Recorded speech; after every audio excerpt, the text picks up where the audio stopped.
It's just after 6 in the morning. The house is quiet. Mike is in the kitchen. Everyone else is still asleep. He likes this time before the day starts. He fills the kettle and puts it on the stove. He gets his mug from the cupboard. It is the same one he uses every morning. It has a small chip near the handle. He has never thought about replacing it. The kettle starts to make a sound. He stands near it and waits. The kitchen is cold.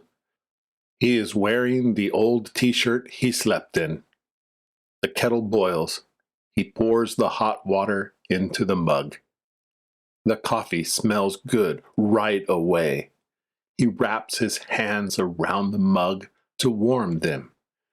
He knows it is too hot to drink. He always knows.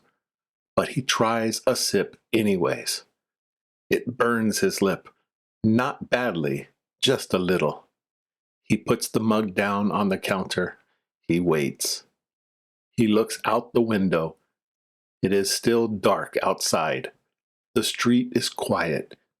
He picks up his phone. He looks at it for a moment. Then he puts it back down. There is nothing he needs to check. He just needed something to do with his hands. He looks back at the mug. There is still a little steam coming off the top.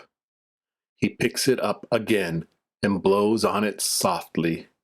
He takes another sip. Still a little hot, but better than before. He stands at the window. Outside, a bird starts to sing somewhere nearby. He listens. He does not try to find the bird.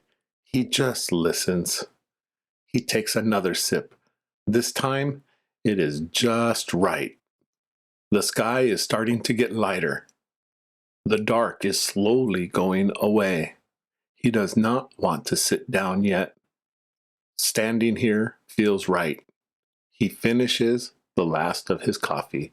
The mug is warm in his hands. He puts it in the sink. He looks out one more time. The house is still quiet. He is not in a hurry.